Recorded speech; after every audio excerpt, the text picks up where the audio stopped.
Welcome to Stories from Palestine podcast. This week has been an extraordinary week.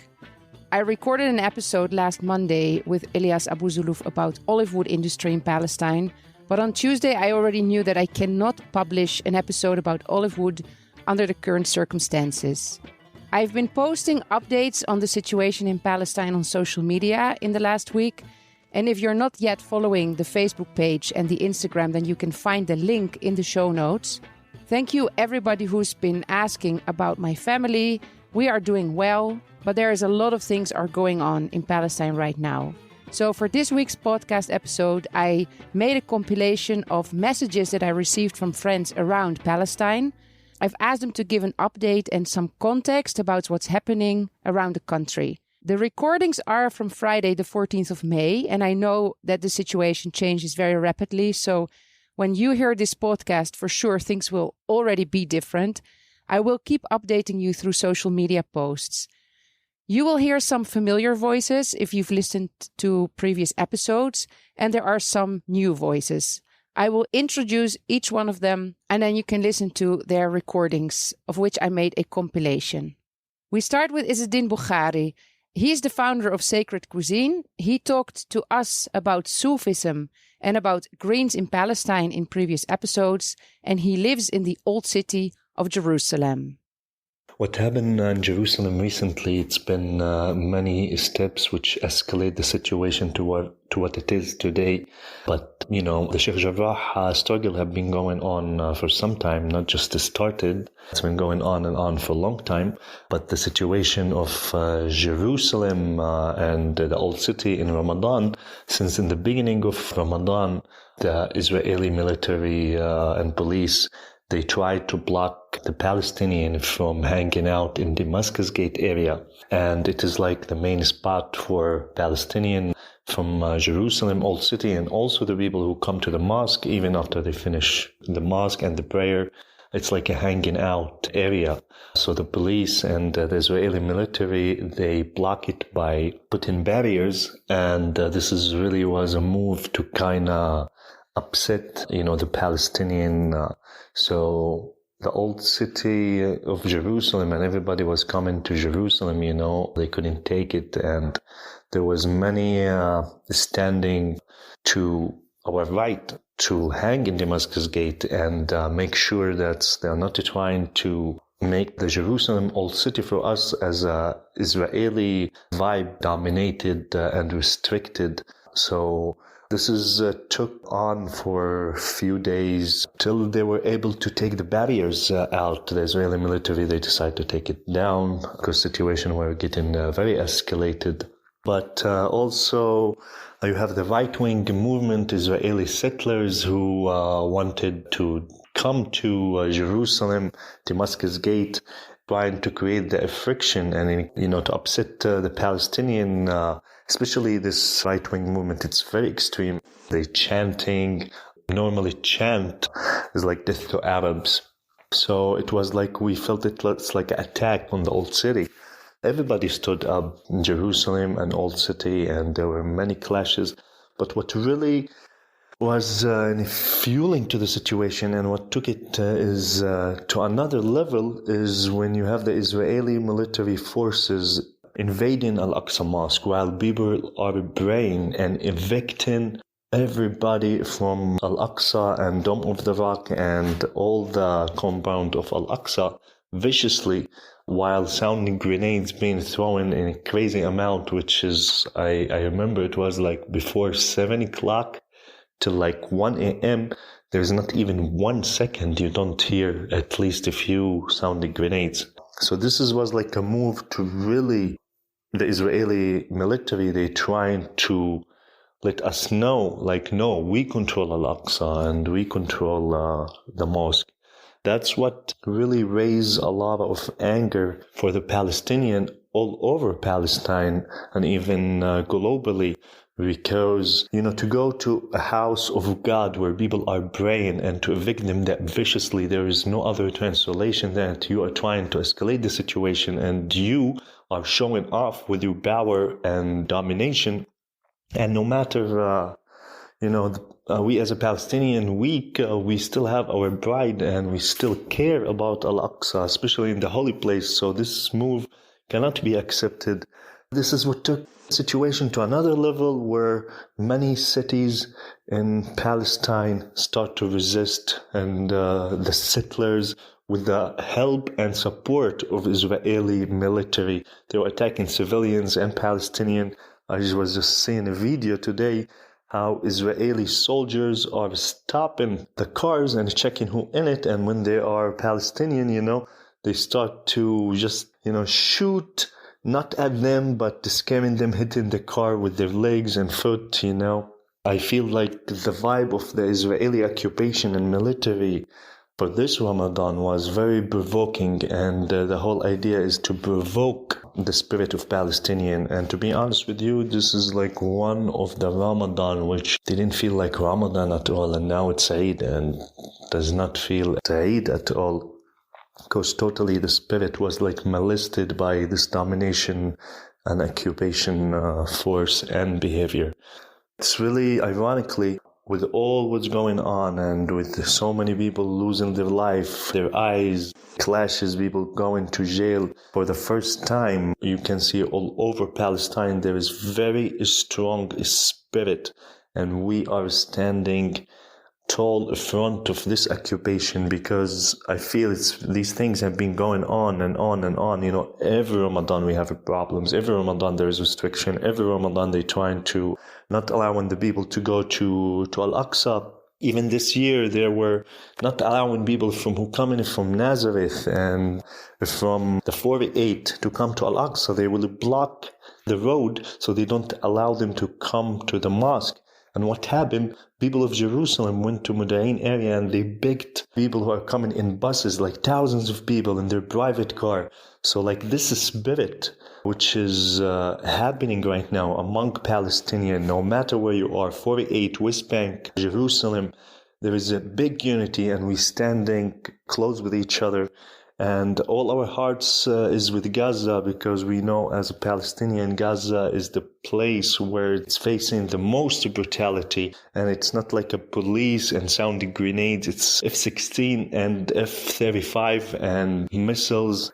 And Jerusalem is really sad. The whole city is like really devastated. And we can see in people's face how our hearts is with Gaza. And we are really worried, because we know how this occupation is vicious, ugly, does not care about the humanity, and how it behaves almost every time they attack Gaza.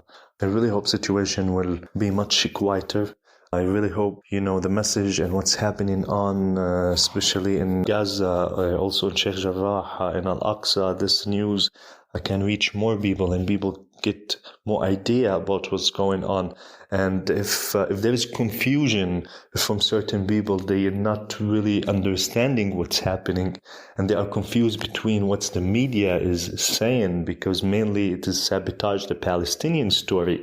It is very simple to look at numbers, and it's very simple to look how many Palestinians are dying, how many Israelis are dying, how Israel is the most advanced military in the world with all the technology and ability, and able to control Palestine 100% from borders to resources.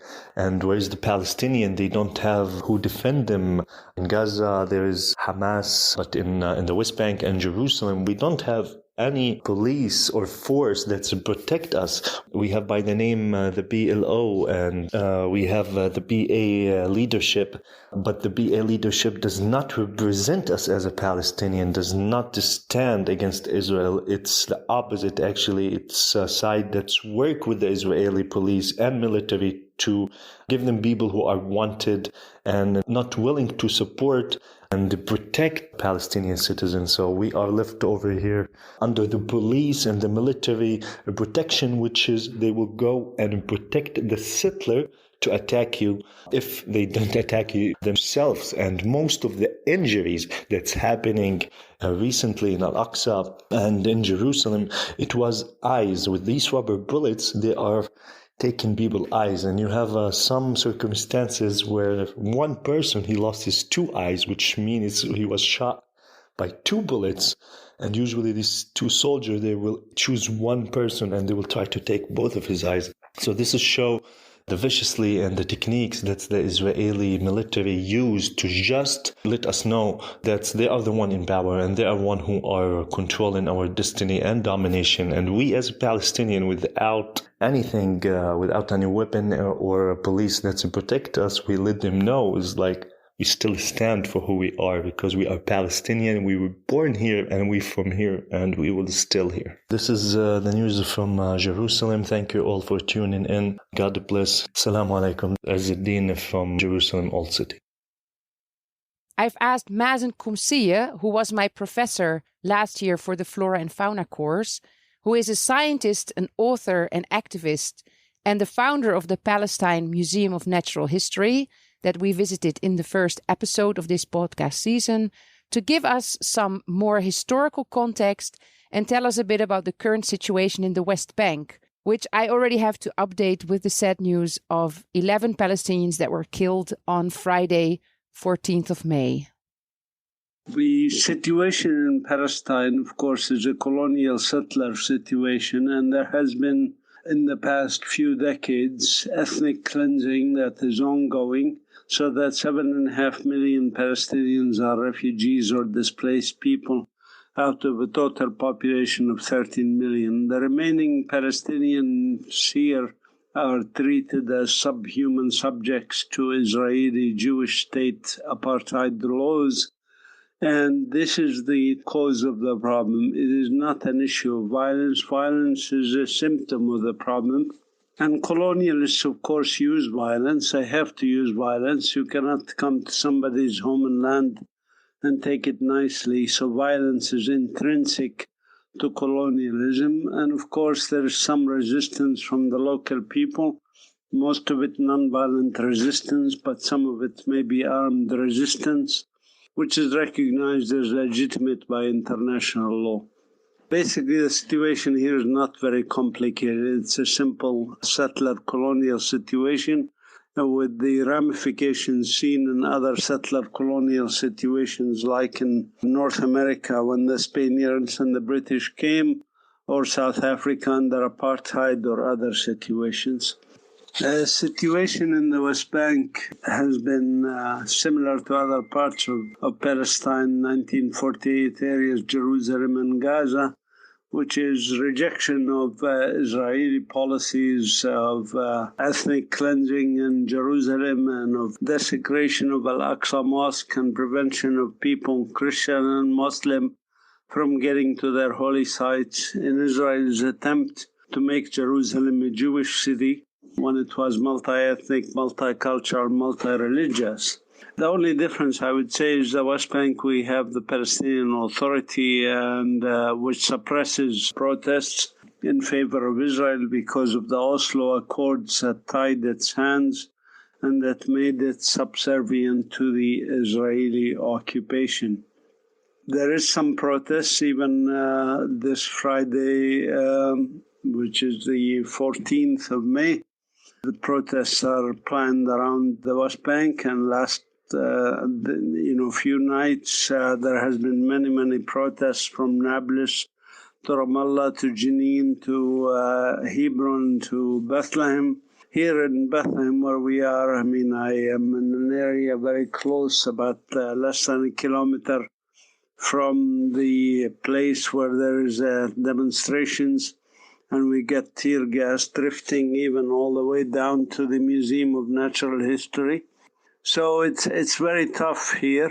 The situation in the West Bank is like other places, but certainly not as much as what's happening in Gaza or inside Palestinian areas inside the Green Line, where there's literally pogroms happening against the Palestinians in there, with rampaging colonial settler racists attacking Palestinians, dragging them out of their cars and beating them.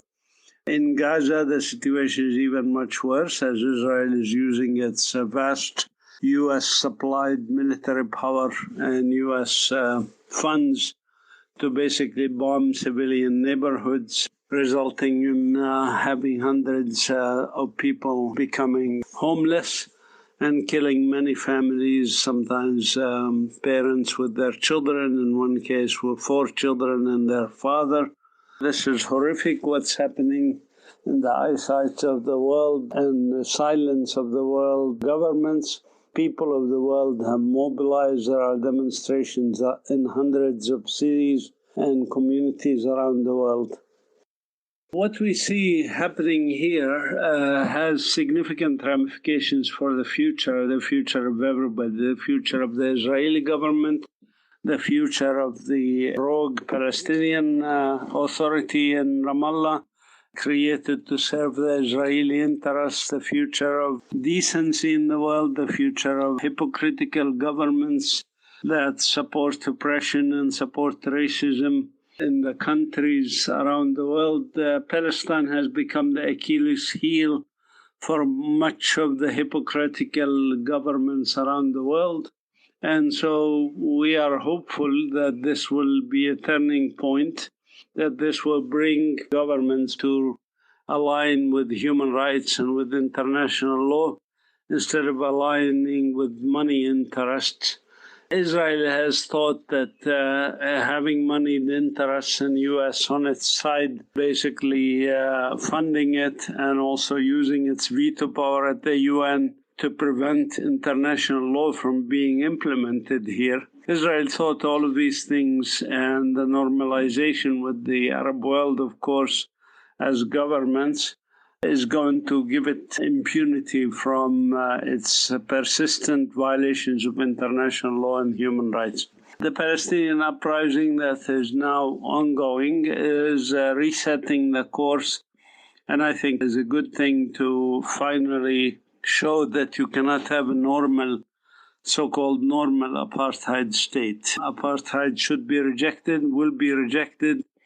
You cannot have normalization of such a system. The Palestinian Authority is becoming also a big loser in this, because that they have failed to step up to the plate basically and stand with their people. And they still are tying their own hands in the hands of their people with these Oslo Accords that they signed, which were treacherous basically, and people should be held accountable for signing them, that give up people's rights like the rights of refugees to return, or sovereignty, or self-determination. I am optimistic.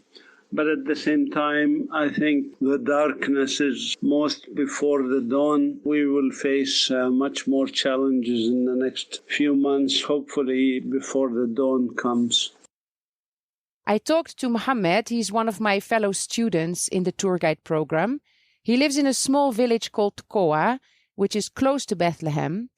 The road that goes through the middle of his village is used by settlers who are moving in the Gush Etzion settlement block. This is an area in the heart of the West Bank with many bigger and smaller settlements that were built against international law on Palestinian property. Hello, Crystal.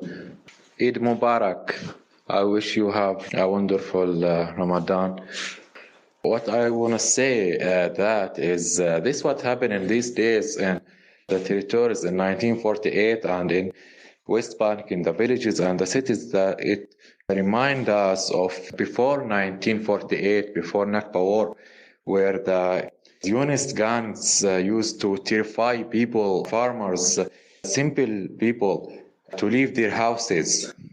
And this is going on again. They are terrifying people. You have seen in Al-Lid, Haifa, how they enter the houses of the Palestinian people because they want to terrify them. They want them to leave this country. They will never rest unless they only in this country settle. So what is going on? All day we can see in my village to go Israeli soldiers going on all day on the main street. I live on the main street, 60th Street, and they just waiting for some people. They are invoking people to throw stones on them. They just come in our Eid and keep going on, walking on the street, just to remind people, we are here. You are under occupation. That's what they do. They want to tell us we are stronger than you and we are ready to kill you and to replace you. So tonight in my village, people, as Palestinian people, we refuse to be under occupation. We refuse to put our heads down. So what happened is, as normal procedure, some people throw stones on the military jeeps on the 60 road.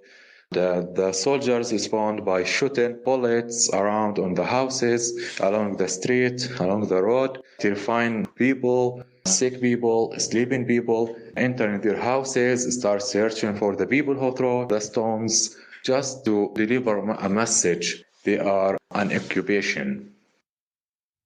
A few weeks ago, you could hear Rami Sayeh. He's a Palestinian history teacher and a tour guide from Jaffa, and we recorded 2 episodes with him about the history of Jaffa. This is what he told me about what happened in Jaffa last week, as the police was very violent against protesters and Israeli settlers are attacking Palestinians in their homes in Jaffa. What happened in Jaffa this week? On Monday, there was a very big demonstration, and after the demonstration, they started to walk on the main street and they entered Ajami neighborhood. And when they entered again to Yafet Street, the main street, the police started attacking the protesters in order to finish the demonstration. Next day, the demonstration was smaller because most of them went to Lud, to the funeral on Tuesday. But the demonstration in Jaffa was good, and when they finished it, some of the kids started to run inside the street, and the police started attacking them. On Wednesday, we tried to make a demonstration. The number was decreased, and a few minutes later, the special police forces came, brutally started to threat the whole protesters.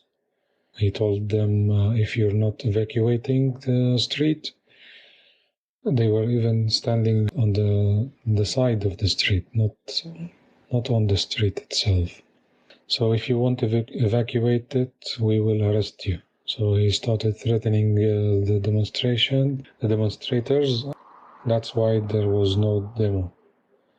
Yesterday, Thursday, there was no standing, I guess, because of this brutality. The police is acting like an animal when it's concerned the Palestinian protesters, even if they are peaceful ones, and is acting like a good child when he's responding to Jewish protesters, even the Jewish vandalists.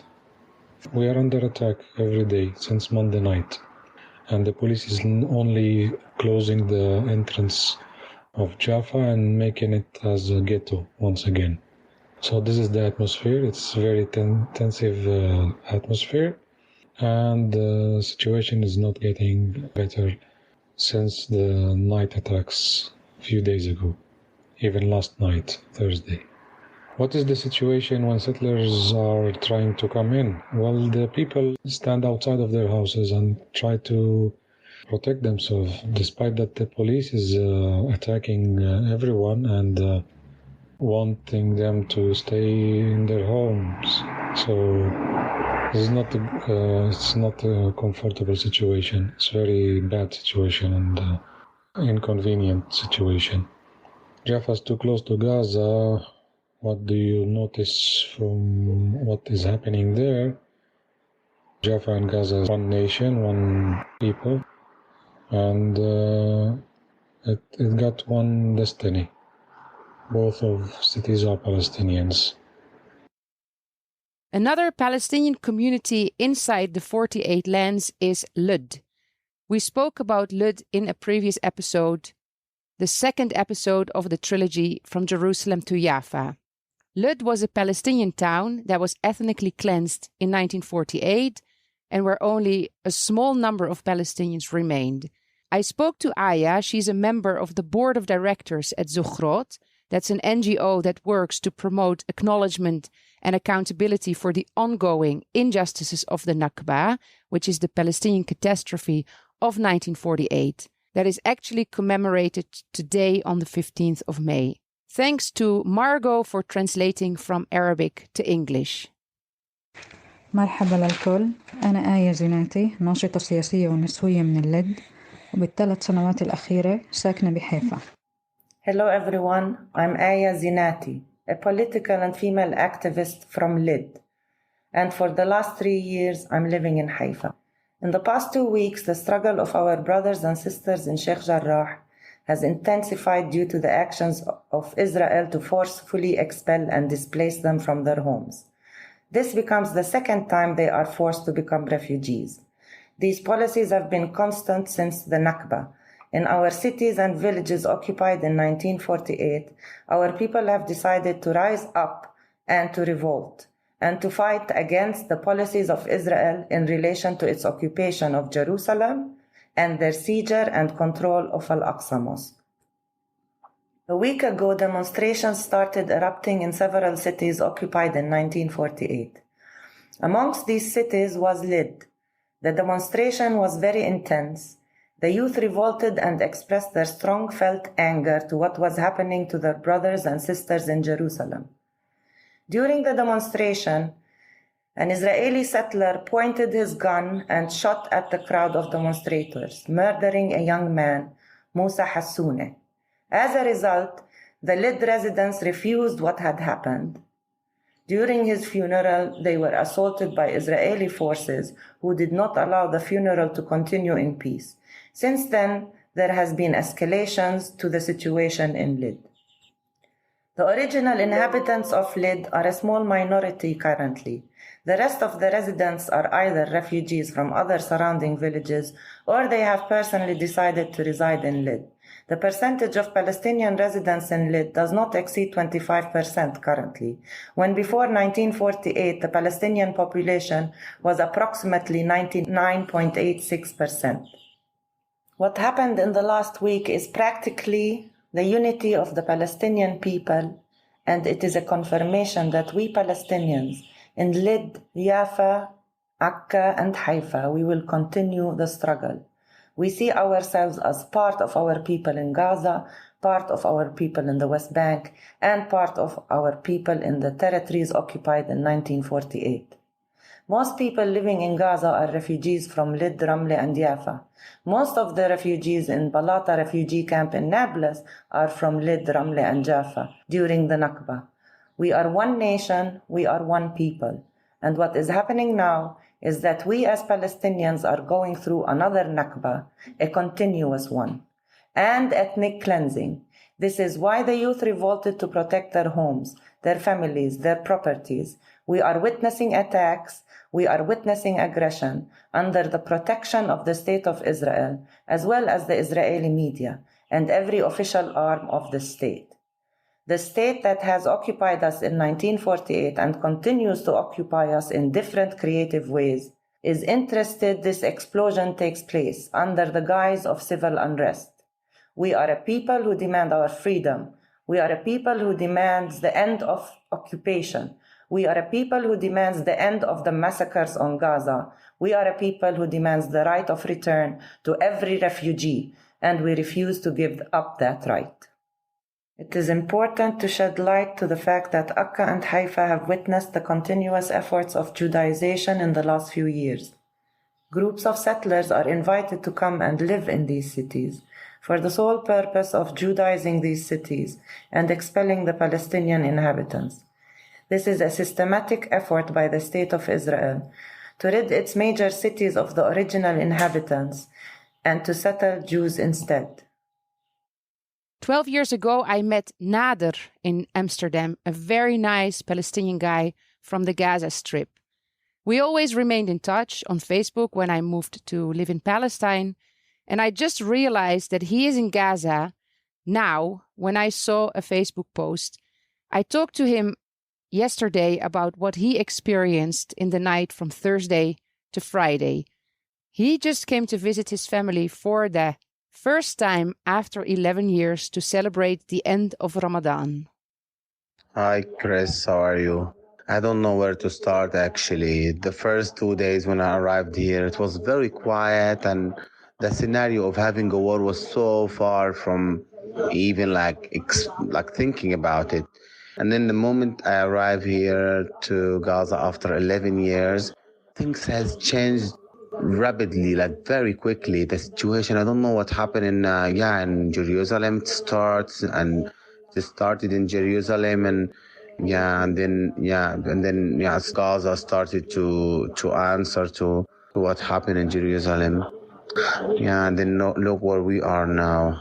Yesterday was the hardest night in my entire life.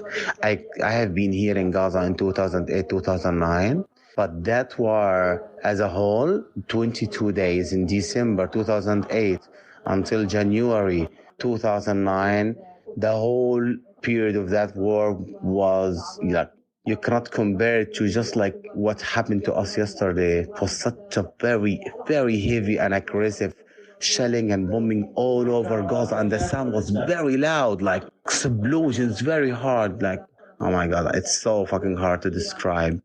I thought we gonna die. Like, my family were screaming. My sister lived also at the border, and they were running in the middle of the night. She was screaming from how scared they were. She has 8 children, and then they came at 3 a.m. in the night. They were running from they ran about 3 kilometers from where they came. And now she's with us because I live in the middle of the city, of Gaza City. So it's kind of a bit far from the border. Yeah, I really hope this gonna stop soon because we cannot handle. It was like really hard to see my family, like so scared. I couldn't do anything for them. I was scared myself. Like I was trying to keep myself like strong, but it was really hard. Like the whole thing, like it was an earthquake in our house. Like the windows were opening very hard. I really hope this is gonna stop very soon. I came expecting to spend the end of Ramadan with my family, and look where we are now. We cannot leave home. I don't move from our, I just like go down and I see my cousins, my family, but to go out and to see my friends, which I didn't see for 11 years. Imagine now I'm in Gaza and I am unable to see my best friends where they live just 800 meters far from me. I'm in Gaza now and I cannot see my friends. My best friend, I cannot see him because of the situation. It's really hard, Chris. I cannot describe it. Like, I have no words. But I really want the world to know what's happening here. This is really hard. After 11 years, I come to a war again. I left in 2009 after the war. And now I came back after 11 years, and now I'm experiencing the same thing, but harder, more aggressive. My teacher, Yusuf Khouri, is from Gaza. He's a Christian Palestinian. He taught us about the Palestinian theology regarding how to understand the Old and New Testament of the Bible in the context of the place where we live. And I asked him about his family in Gaza. Let me share a little bit about what's happening in Gaza, especially I have family there. My parents and youngest sister, my oldest sister and her husband and their kids live in Gaza, particularly in Rimal, which is at the heart of Gaza City, where most of the high buildings that you see on TV are being bombarded by the Israeli Air Force for the last 2 days or 3 days. My whole family couldn't sleep because they were terrified, traumatized by all the bombing that happens around them. In fact, they are afraid of falling asleep for being or just missing a call from the Israeli army asking them to evacuate, or just for the sake of anything's happen near them. So they would be awake to leave. In addition to that, they keep their important papers and their money in a small bag near them all the time, also worried that they have to evacuate, or if, God forbid, a house being bombarded, that they can find their important stuff easily. On the streets, they see people leaving whole neighborhoods and walking to safer parts of Gaza. But in fact, there is no safe place in Gaza. Just a few minutes ago, a bank near the central hospital in Gaza was completely destroyed by the Israeli airstrikes, leveled to the ground. I have friends in Gaza, their houses were directly affected by that airstrike in particular. Many Palestinian Christians and Muslims lost their houses. Now they are homeless, lost their business, lost their loved ones. But I think beyond all of that also is the experience of the war that children of Gaza and people of Gaza are experiencing in each and every second and minute of those days. It's beyond traumatization. It's a genocide. It's a crime against humanity that Israel has to be held accountable for.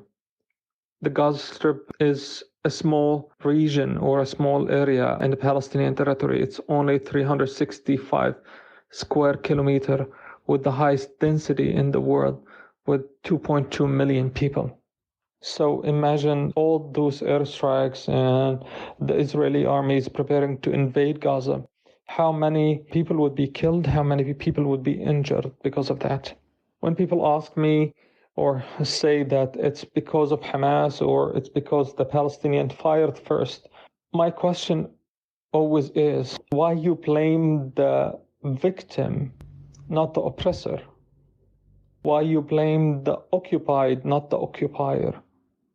The people of Gaza has been living in a blockade made by the Israelis for the last 15 years after practicing their democratic right of voting for Hamas. And now the Palestinians are blamed for that choice. Not only blamed, but also being punished for it. The Palestinian people in Gaza, the Palestinian people in general, deserve life and a life with dignity, deserve life without occupation, life of freedom and liberation. And as a Christian Palestinian, I believe that the Bible teaches me so, that God stands for justice, God stands and hears the cries of the people who suffer of the oppression and any kind of injustice around the globe. That's my faith, that's what I believe, and I believe that there is hope, there is place for us in the future to experience prosperity and freedom. What I hope for is that my family and all the people of Gaza, my nephews and nieces, will wake up tomorrow for a better day and a better future, where there is electricity 24/7, where there is clean water to drink, where there is safe playgrounds for them to go, a beach to swim without worrying about Israeli airstrikes, Israeli blockade, Israeli invasions. Israeli army might be able to kill people of Gaza and people of Palestine and imprison them, but will not ever be able to take or kill our dream for freedom and liberation, for a better future, full of dignity and prosperity. Thank you for listening. I'm not sure about next week if I will be able to make another episode. It'll depend on the situation, so keep an eye on the Facebook page and Instagram. The links are in the show notes. You can also sign up for the email list, follow the same link, or go to storiesfrompalestine.info. If you are wondering what you can do, then here are a few suggestions. Reach out to every Palestinian you know and send them messages of solidarity. Check in with them, check how they're doing, and offer your support. Write to your media outlets about things that they are not reporting or that they are not reporting correctly. Follow reliable media outlets to understand what is happening on the ground. I will post some links in the show notes. Share that information on your own social media. Share it with friends and family. Write to your members of parliament. Write to your local leaders Urge them to take a stand and to put pressure on Israel. And stop financing companies that benefit from the occupation of Palestine. Put your money where your heart is. See if you can support a Palestinian NGO. See if you can support Palestinian online businesses by ordering from them.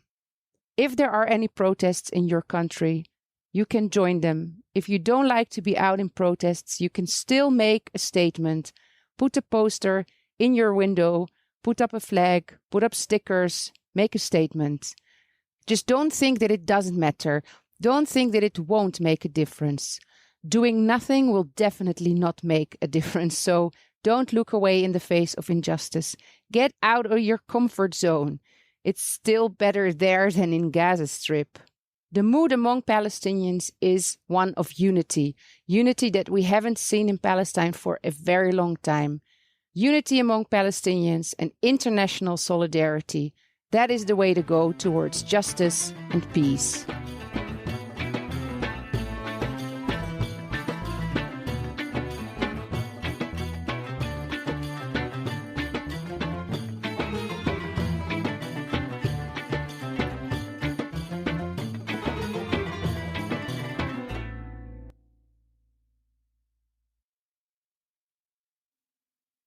For the Dutch organization Pax for Peace, I recently produced the Pax Palestine podcast trilogy. The first 3 episodes will be available from Tuesday, the 30th of March. The 30th of March is Palestinian Land Day, a day on which Palestinians emphasize their rights and the consequences of the Israeli occupation of their lands. Pax Palestine podcast is available on most podcast players. In Pax Palestine podcast, I talk to the local Palestinian partners of Pax that work for justice and peace in Palestine. Search for Pax Palestine podcast in your podcast player or go to paxpalestinepodcast.buzzsprout.com. Z.